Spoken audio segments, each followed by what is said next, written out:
Hello and welcome to OPA GCSE Sociology, and today we're going to be looking at why do schools act as agencies for socialisation.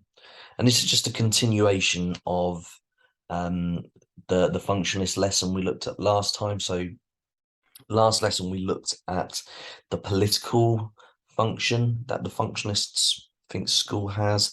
Today we're going to be looking at that economic.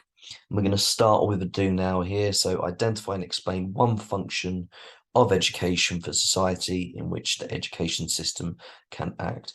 So you're just literally in that question using that die approach. You can refer to the die approach in previous lessons. You're just either going to refer to political or the economic function. And stating the obvious, we haven't done the economic one yet. That's going to be after the do now. So just give that political function a go. So you need to make reference there to political function and then talk about something like the rules and punishment, or you need to talk about social solidarity or the value consensus, something along those lines. Okay, so just pause the video, give yourself 5 minutes to answer that question. Okay.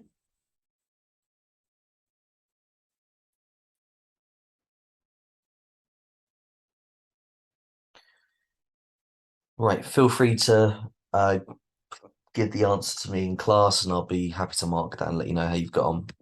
But moving on. So like I said, last lesson, we looked at those political functions. So we looked at social solidarity, this idea that it creates a collective in ideals. So this idea of a shared purpose. Remember, they think that school and the education system is like a microcosm for a society.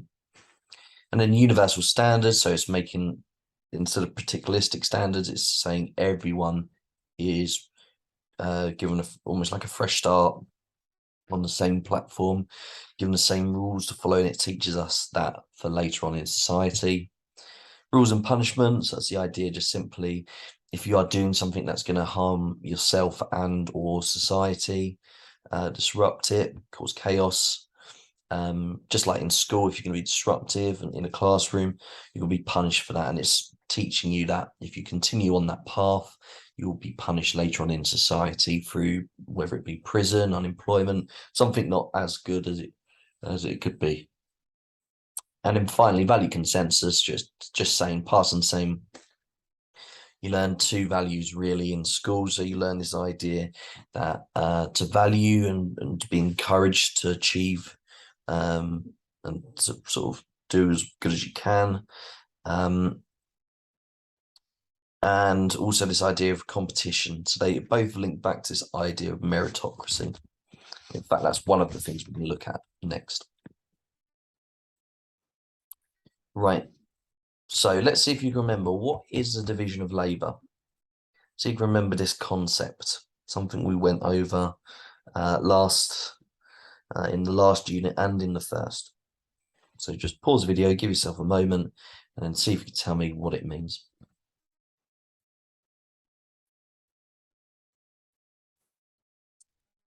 Right, so the division of labour at its core is this allocation of different roles.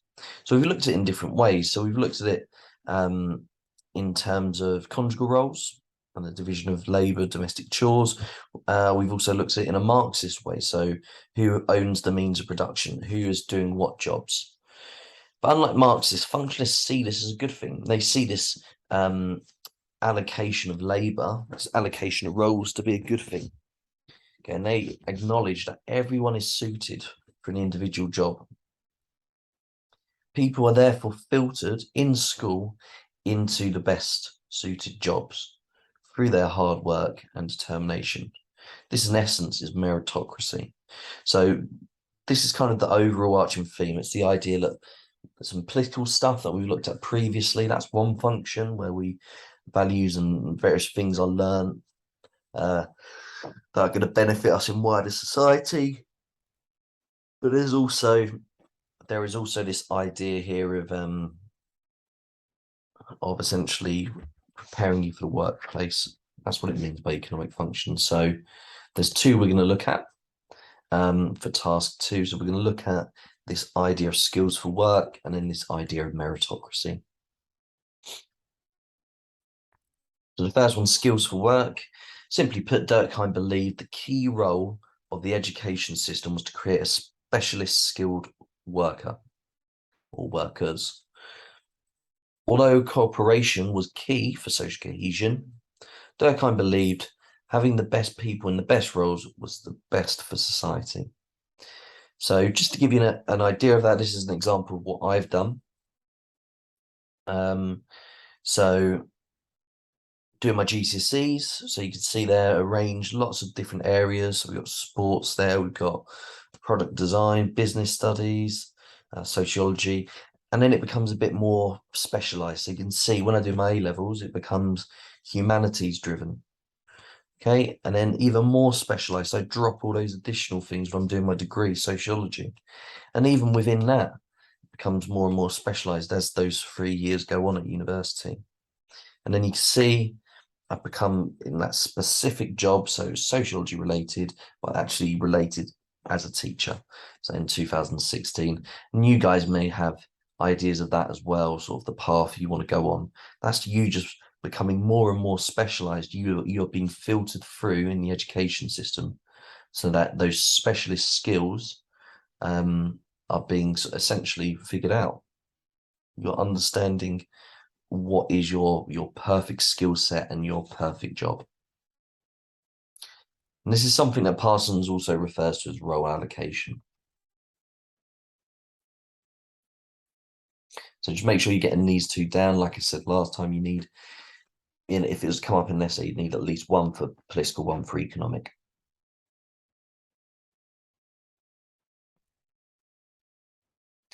Okay, and then the other one, so is meritocracy. So Parsons saw schools as a microcosm as society or of society.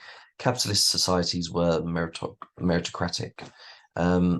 This means that if they were talented and worked hard, you'd be rewarded for this. If you were not talented and did not work hard, you were punished or just not rewarded. So it's just this idea, if you work hard, if you're talented, you'll get what you deserve for it. And we talked about that last lesson a little bit. So an example of that, doing well in your GCSEs because you revised would reward you with your desired course at A-level and further education. This is a reflection of the workplace as well.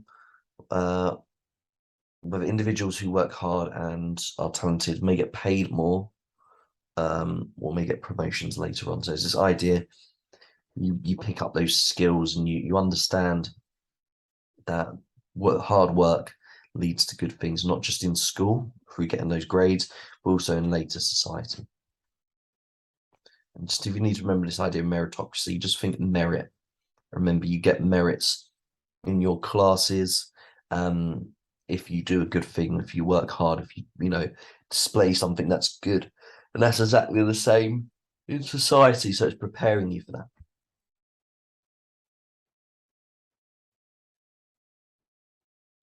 Okay, so some of these are the critiques of the functionalist theory.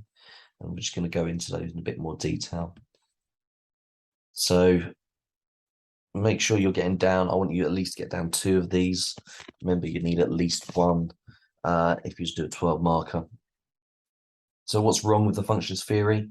So it assumes there's a value consensus. It assumes everyone buys into the same values. Not everyone does. Not everyone is bothered about doing well in school. Not everyone is bothered about financially succeeding and things like that.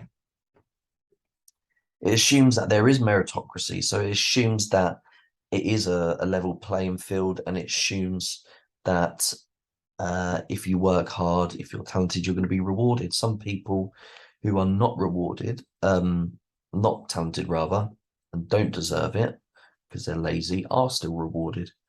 And you can see in the illustration there, this idea about fairness and this illusion of meritocracy, as it were.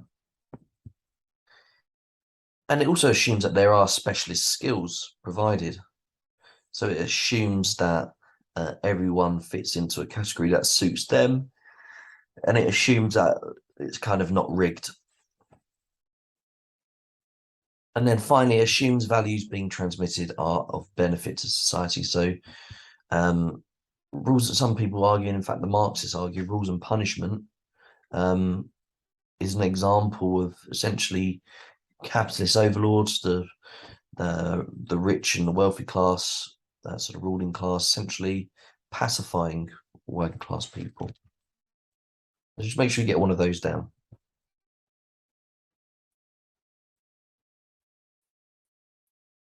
Right, so we're not going to do the full 12 marker. I'm just going to ask you to do some specific bits here. This is an example of how the function or the role of education could come up as a 12 marker. And a few variations to it. So discuss how far sociologists agree the education system has a positive impact on society. So remember, the functionalists, they're saying it has a positive impact on society through that political and that economic function. Okay, all I want you to do is paragraph 1, so to agree with the statement. Paragraph 2, that's what we're going to be exploring in the next couple of lessons through Marxist theory, through feminist theory, and then obviously the conclusion. You can only really do that once we've done paragraph 1 and 2. So remember, you need your point, you need your evidence, your explanation, that critique that we've literally just added, and then a reference back to the question. So you'd have 15 minutes in total to do the whole thing. But if you could spend just 5 minutes writing out that first paragraph, and remember, you need to refer to one thing that links back to a political function, and then one thing that links back to an economic function.